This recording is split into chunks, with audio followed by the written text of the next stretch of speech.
Joe Reinagel. And for the third time in 7 seasons, the San Antonio Spurs are the NBA champions. Jason Minix. They go back to big day as Super Bowl champions. Dallas 52, Buffalo 17. It's the Blitz on 94.1 San Antonio's Sports Star. It is the Blitz here on 94.1 San Antonio Sports Star. He's Joe Reinagel. I'm Jason Minix in Vegas for Radio Row, our AA Best Bail Bonds Radio Row coverage, brought to you by Synergenics and Southern Recipe Small Batch Pork Rinds. Always fun catching up with Mark Schlereth, joining Joe Reinagel, me, Jason Minix. Man, Mark's, what's been fun is your booth for your show in Denver is literally right behind us. Yes. The innovation that you guys have is incredible. Really? Just my little hot shot? That's it.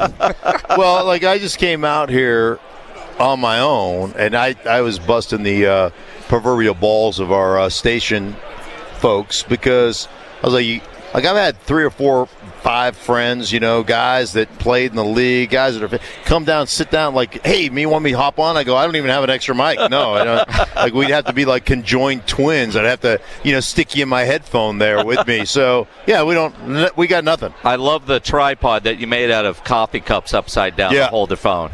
Yeah, well, you know what? That's my man 101. I'm like MacGyver over here, just making crap go. So.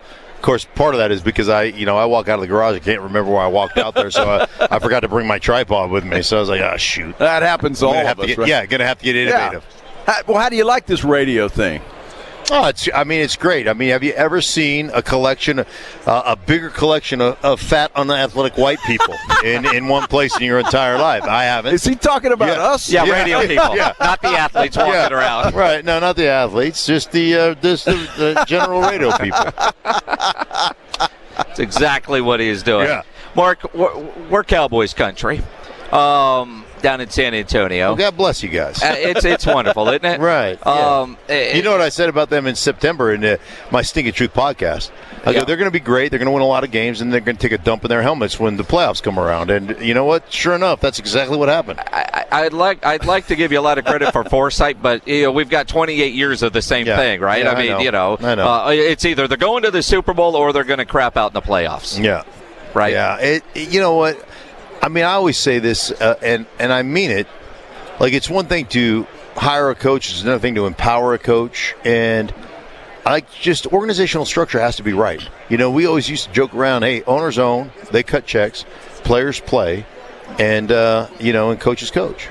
And when your owner's doing biweekly radio shows and a backup quarterback that was a former first-round, third pick overall shows up in your locker room and the head coach doesn't know about it, that's a problem. It's a huge problem. And I know, hey, listen, man, I was a player. We're children. Like, we are children. And if I know, like I always say, there's two types of fear that are imperative in an NFL locker room. There is one fear, the fear of the Lord, right, which is, biblically speaking, fear of the Lord, it means awesome reverence and respect. You got to have reverence and respect for the guy who's coaching you. 2 is straight up fear. That dude will cut my ass in a heartbeat if I don't play. Like, Mike Shanahan would cut me in a heartbeat, and in the same sentence, like, hey, by the way, you're not playing well enough, you're done, but you want to come over to my house for pizza. Like, that's the way it would have been. I was like, oh yeah, sure, I'll get a slice, right? I mean, it's just the way it works, and you have to have those two. That dynamic has got to be part of your locker room. You've got to know the guy who's coaching you ultimately can cut you without even thinking about it, and have no repercussions for doing it. And if your organization is not structured that way, I am sorry, we are children. We will take advantage of it as players, and it's never going to work. And when it comes to the Cowboys this year, you've got Mike McCarthy, last year of his contract, lame duck coach, if you will. Does that make the situation worse? Yeah, I think that ultimately, he's not truly in charge, and ultimately, I mean, he is, but he's not. We always used to joke around in my former, not the Broncos, but my former team, the team formerly known as the Redskins. I mean, if you got a back staircase up to the owner's office, it's just organizationally speaking, it just makes it really tough. And they've got great players, man. The Dallas Cowboys have they're just an unbelievably talented team, and if you put their talent against anybody's talent in the league, they're a top 5 talent team. And there's no question in my mind they're a top 5 talent team. But, like, talent's wasted on talented people. I'd rather have I've created my own. I haven't even said this. I created my own, and I'm not an analytics guy. Like, math has never made a tackle. It's never blocked anybody. I think most of it's crap. But I created my own advanced analytic. I call it BOO, or the boost scale. That's balls over opponent. Your balls have to be bigger than your opponent's balls. Talent-wise, they got talent over a lot of opponents. Balls, I'm not so sure. There you go. Mark Schlereth, 3-time Super Bowl champion here on the Blitz. Cowboys' offensive line at one point was the best in football. Not close to it now. When you look at their offensive line play, and like Terrence Steele's a kid from San Antonio, kind of a surprise that he got to the Cowboys, made the improvement, got a big contract. Tyler Biotish, they got to figure out at center. Tyron Smith, it's not if he gets hurt, it's when, and how many games is he going to miss. How good is the Cowboys' offensive line in your mind right now, and is that an area they need to address this offseason? Well, that's an area you always need to be developing guys, and it's really hard to develop guys in today's NFL because, we don't practice anymore. Like I always say that's the most skilled position in football, bar none. Moving a man from point A to point B against his will is the greatest skill you can have, and collectively, as a group, we are the worst athletes on the football field, right? Now think about this. Think about any position in professional sports, okay? I'll give you anything. Show me where, unlike athletes, match up against each other, and the athlete who's the worst athlete is expected to win 100% of the battles. And if he gives up one sack, he's a piece of garbage, and the guy that gets the sack goes to the Pro Bowl. You show me one other where, like, if you're a safety and you line up against the tight end, you're like athletes. You're a corner, you line up against a wide receiver, you're like athletes. I'm a offensive tackle and I'm lining up against Micah Parsons. Those are two different animals, right? And think about, like, I've seen corners transition to safety, safeties transition to linebacker, linebackers transition to DNs, DNs transition to D tackles, D tackles transition to offensive linemen. Offensive linemen, the transition is fan. You don't go anywhere else. That's the last rung on the ladder. You go from O-lineman to fan.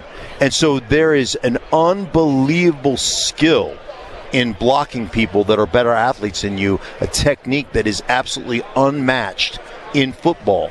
I can take a ball and throw it to anybody in here, and they could catch it and throw it back to me. If we did a one-on-one right here, I'd whip everybody's ass. And so there's a skill involved in that, and I don't think people understand how important that skill is and how difficult that skill is. So I'm always for taking offensive linemen, always for developing those guys. And ultimately, like, we sit here and criticize offensive lines, but I'm going to tell you this right now. You give up 5 sacks or 6 sacks in a game, your O-line doesn't suck as bad as your play caller sucks. It is imperative that you as a play caller understand the problems that we have up front, and that you as a play caller give us an opportunity to have tools in our tool belt to change things up. So, for instance, if we're going to throw it 35 times, I need to whittle that number down to about 12 times where I have to hold up. Meaning, okay, we're going to have 5 kind of bubble screens, right? 5 swing passes. Now I'm down to 25 plays. Now I need 5 3-step drops, quick game, right? Now I'm down to 20 plays. Now I need 5 5-step drops that don't have a hitch, right? I know the ball's out right now, so I can up kick and attack the protection in a 5-step drop. Now I'm down to 15. Do I have a couple of other screen passes in there? Now I'm down to 12 plays. Now 12 plays, if I can't hold up, then I suck, right? But if you give me enough of a change-up, if you give me enough of a chance to be the aggressor, what I always talk about when I'm consulting with teams is, how do we take the passive out of pass protection? How can I be the aggressor? If you just sit back and let me bleed, I'm going to give up. Like, I'm going to give up plays, and not give up like I'm not going to quit, but I mean, I'm going to give up big plays. And so you as a play caller, if you don't understand the difficulty we have up front, then you suck. And we need a different play caller. Well, it's interesting. How do you not be passive if you're blocking for the quarterback. Because how do you be aggressive? Well, you give me an opportunity to attack. You give me an opportunity to run a couple of screens. You give me an opportunity to run that quick game. Like I can come off. So if you and I are going against each other, right?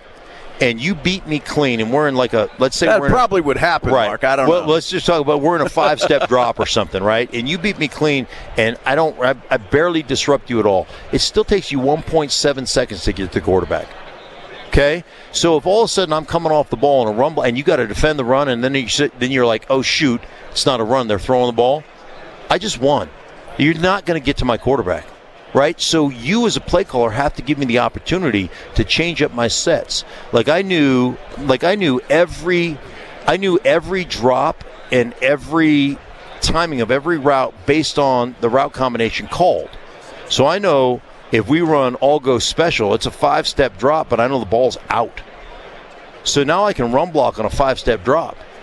Well, all of a sudden I'm run blocking you, and you're like, what the hell? And the quarterback's taking a 5-step drop, and it's a deep drop. You're like, what? Now you're second guessing yourself as a defensive lineman. So you give me the opportunity to take, like I said, the passive out of pass protection with the way in which you call plays. Now I've got you on skates as opposed to the other way around. But that's how play calling. When you get a great play call, there's guys who call plays. I'll change that up. There's guys who call plays. There are guys who call an offense. I need a guy who calls an offense, not a plays. Right, and gives me that opportunity to be successful. And when you have those type of guys as play callers, guys who call the offense, that's what I think Kyle Shanahan is the best in football at doing that. Interesting. It is interesting. Mark Schlereth joining us here on the Blitz as you say that. Like Mike McCarthy, do you think he's a guy calling plays or a play caller versus Kellen Moore, who I felt like was always trying to call plays to get a lot of yards and go score? Yeah, I think McCarthy is a guy who's calling an offense and has an understanding of that. I think, ultimately for a guy like Kellen Moore, right, how do you become a head coach? By developing quarterback and making big plays on the offensive side of the ball. That stuff is that's Viagra to 80-year-old owners. They can't get enough of that stuff, right? So, so that's endemic, and that's part of the issue with how the league operates. You don't want to, as a play caller, to have to run the ball and to be boring and to churn those 5-yard gains. And that's for a lot of those guys that consider themselves innovators, that's boring. And they don't want to be that. But ultimately, like McDaniel in Miami, I will tell you right now that there are things that win in the National Football League, and one thing that will never go in and out of style, if you control line of scrimmage. You just control the line of scrimmage, you win. I don't care who your quarterback is. I don't care who anybody. You control the line of scrimmage both offensively and defensively, you win. And that's probably at about an 85% clip. Show me the team. I don't look at a lot of stats. Show me the team that has the most attempts in the running game. I'll show you the team that wins 85% of the games. Wow. You can look it up. Go through it. Go through any game, and show me, and I'll show you the team that wins. Going to be interesting. Why do you think then running backs are off to the side now? Nobody wants to pay them, and nobody thinks they have to. Well, they don't, because it's the easiest position to transition from college. It's the one position where if you've got great eyes and great feel, you can be successful. And you got a guy playing in the Super Bowl, Isaiah Pacheco, who's outstanding, who's a 7th rounder, and then you kick him to the curb when they get beat up. You don't care. I mean, they're disposable. And so, I always found it funny when the running backs were complaining and, we're being devalued and, we're going to stand up. The running backs are going to stand up. Where were you guys when they were excommunicating fullbacks, right? The guys your running mates in the back. You didn't say jack diddly when that was happening, did you? So, what I have no sympathy for those guys.